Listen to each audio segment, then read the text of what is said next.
कहानी की शुरुआत होती है एवर नाम की एक लड़की से, जो अपने उम्र की अन्य लड़कियों से बिल्कुल अलग थी। उसे न फैशन में दिलचस्पी थी, न ट्रेवल में और न ही दिखावे में। यही कारण था कि एवर ज्यादातर समय घर पर रहना पसंद करती थी।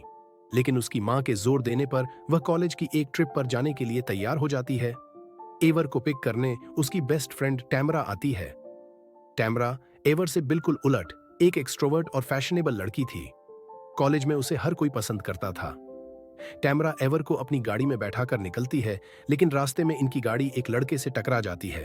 वह लड़का और कोई नहीं, उनके ही कॉलेज का स्टूडेंट रेंडल होता है।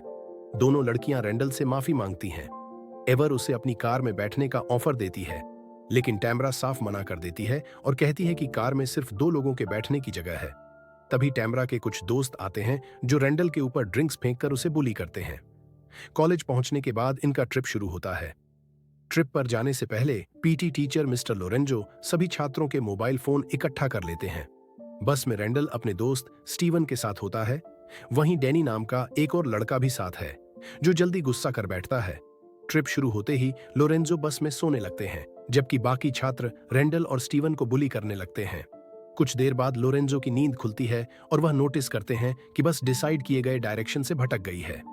वह ड्राइवर वैन को रूट चेक करने के लिए कहते हैं। पता चलता है कि बस एक घने जंगल में पहुंच चुकी है। इस बीच यह भी साफ होता है कि लोरेंजो अक्सर वेन को भी बुली करता था। बातों के दौरान बस किसी चीज से टकरा जाती है और उसका बैलेंस बिगड़कर दुर्घटनाग्रस्त हो जाती है। इस हादसे में जेसी नाम की एक लड़की बुरी तरह घायल हो जाती है।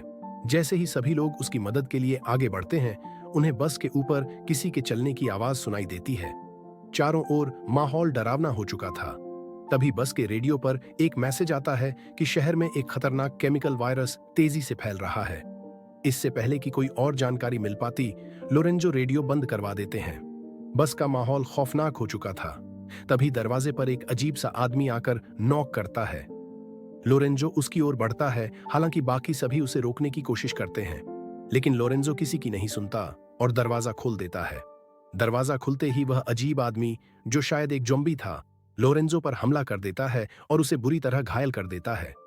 यह देख बाकी छात्र दहशत में आ जाते हैं और इमरजेंसी डोर से बाहर निकलने लगते हैं, लेकिन भागते हुए एवर अपनी क्लासमेट कैंडी को बचा नहीं पाती और ज़ॉम्बी उसे पकड़ लेता है। छात्र जंगल में भागकर एक सुनसान और खंडहर नुमा बिल्डिंग में पहुंचते हैं। बिल्डिंग के अंदर घुसने के बाद वे चारों तरफ का मुआयना करते हैं। यह जगह किसी साइको किलर का ठिकाना लग रही थी। दीवारों पर अजीब चित्र, फर्श पर खून के धब्बे और कोने में पड़ी टूटी फूटी चीजें। डर के बावजूद वे खिड़कियों और दरवाजों को सील कर देते हैं ताकि ज़ॉम्बी अंदर न आ सके। इसी बीच एवर देखती है कि कैंडी किसी तरह उस ज़ॉम्बी से बचकर बाहर निकल आई थी। एवर बाकी सबको बताती है कि कैंडी को अंदर लाना चाहिए, लेकिन बाकी छात्र मना कर देते हैं क्योंकि ज़ॉम्बी अब भी आसपास था। एवर सबकी अनसुनी करते हुए कैंडी को आवाज देती है। आवाज सुनते ही ज़ॉम्बी कैंडी पर दोबारा हमला करता है और उसे अपने साथ घसीट ले जाता है। एवर गुस्से और गिल्ट में दरवाजा खोलने की कोशिश करती है, लेकिन तभी बस का ड्राइवर, जो अब ज़ॉम्बी बन चुका था, दरवाजा तोड़कर अंदर घुस आता है। दूसरे ज़ॉम्बी भी पीछे पीछे वहां पहुंच जाते हैं। छात्रों में भगदड़ मच जाती है। एवर और उसके साथी किसी तरह एक कमरे में छिप जाते हैं और दरवाजा बंद कर लेते हैं। कमरे में बैठकर वे थोड़ा आराम करते हैं, लेकिन तभी उन्हें एहसास होता है कि बाहर ज़ॉम्बी की संख्या बढ़ती जा रही है। हंट बहादुरी दिखाते हुए ज़ॉम्बीज से लड़ने लगता है, जबकि स्टीवन दीवार तोड़कर सबको बाहर निकालने का रास्ता बनाने की कोशिश करता है। डैनी भी हंट की मदद करने के लिए ज़ॉम्बीज से भिड़ता है, लेकिन दुर्भाग्य से हंट ज़ॉम्बीज के झुंड में फंस जाता है और उसे खींचकर ले जाया जाता है। यह देखकर डैनी किसी तरह बाकी सभी को बचाकर वहां से निकालता है। हालांकि वह हंट को बचाने में नाकाम रहने के गिल्ट में एवर से बहस करने लगता है। जब ये लोग सुरक्षित जगह पर पहुंचते हैं तो उनमें गुस्सा और निराशा बढ़ने लगती है। एक दूसरे पर इल्जाम लगाते हुए वे अचानक नोटिस करते हैं कि उनके आसपास रखे मैनिक्विन्स बिल्कुल उन्हीं की तरह कपड़े पहने हुए हैं। यह देखकर उन्हें एहसास होता है कि यह सब पहले से प्लान किया गया था। जैसे ही ये लोग अपनी स्थिति पर विचार करते, वैन अचानक इन पर हमला कर देता है। स्टीवन, जो पहले काफी कमजोर नजर आता था, अब अपनी पूरी ताकत से वैन को काबू करता है। वह वैन का सिर फोड़कर उसे मार डालता है। इस दौरान स्टीवन की पर्सनैलिटी पूरी तरह से बदल चुकी थी। जहां पहले सालों तक वह दूसरों से तंग किया जाता था, आज वही लड़का इन सभी की जान बचाता है। एवर को कुछ अजीब सी रेंज मिलती है, लेकिन वह यह सोचकर उन्हें नजरअंदाज कर देती है कि शायद वैन ड्रग्स लेता था।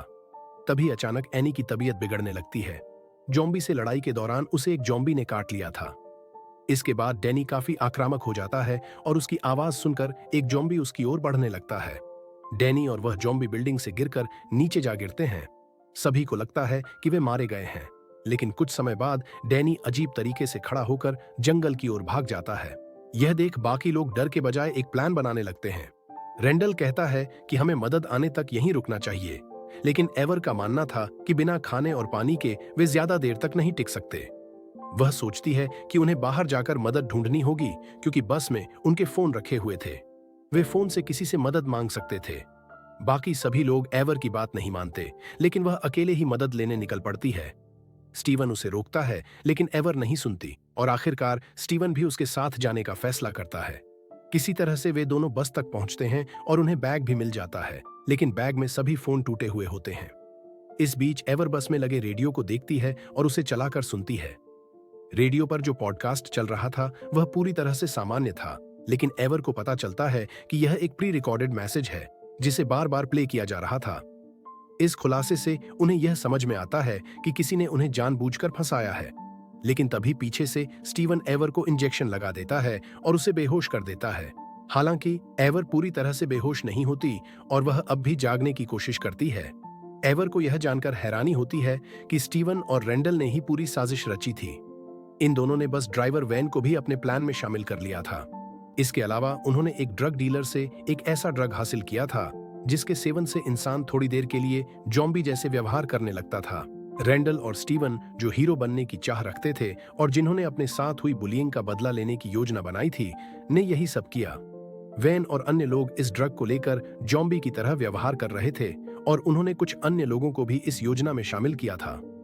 रेंडल और स्टीवन फिर से बिल्डिंग में लौटते हैं, जहां वे एवर को बताने के लिए आते हैं कि बाकी सभी स्टूडेंट्स भी जिंदा हैं, जिन्हें स्टीवन ने अलग अलग पिंजड़ों में बंद कर रखा था। स्टीवन उन स्टूडेंट्स को फिर से वही ड्रग इंजेक्ट कर देता है। इस दौरान एवर को होश आ जाता है और वह किसी तरह से खुद को संभालते हुए ड्रग डीलर पर हमला कर उसे बेहोश कर देती है। रेंडल सभी को हथियार देता है और कहता है कि अब एवर भी जॉम्बी बन चुकी है और अब उन्हें बाकी जॉम्बीज को खत्म करना होगा। स्टीवन पिंजड़े को खोलने ही वाला था कि एवर अचानक आकर सबको रोक लेती है। वह उन्हें बताती है कि रेंडल और स्टीवन ने बदला लेने के लिए यह सब किया है। डैनी भी एवर का समर्थन करता है। यह सुनकर टैमरा रेंडल पर हमला कर देती है और डैनी और हंट स्टीवन को पिंजड़े में खींच ले जाते हैं। लंबी लड़ाई के बाद एवर किसी तरह रेंडल को काबू में कर लेती है और इस ड्रग का असर उन पर खत्म हो जाता है। कुछ समय बाद सभी स्टूडेंट्स सुरक्षित रूप से इस जगह से बाहर निकल आते हैं, जबकि रेंडल, स्टीवन और वेन को अंदर बंद कर दिया जाता है। इसके बाद हम देखते हैं कि ये सभी स्टूडेंट्स बस में बैठकर वहां से निकलने लगते हैं और हमें पता चलता है कि लोरेंजो भी जिंदा था। मूवी के पोस्ट क्रेडिट सीन में पुलिस ऑफिसर रेंडल और स्टीवन से ड्रग के बारे में पूछते हैं और यह सुझाव देते हैं कि क्या वे इसे फिर से कर सकते हैं। इसका मतलब यह था कि पुलिस अब इन दोनों को अपने काम के लिए इस्तेमाल करना चाहती थी और यह भी संकेत था कि इस कॉन्सेप्ट पर आने वाले किसी सीक्वल में कुछ और घटनाएं हो सकती हैं। इसी के साथ यह कहानी यहीं समाप्त होती है। तो दोस्तों, आपको यह कहानी कैसी लगी हमें कमेंट में बताएं। अगर वीडियो पसंद आई हो तो लाइक और शेयर करें और हमारे चैनल को सब्सक्राइब करना ना भूलें। साथ ही बेल आइकॉन जरूर दबाएं ताकि आप हमारी नई वीडियो की नोटिफिकेशन सबसे पहले पा सकें। धन्यवाद।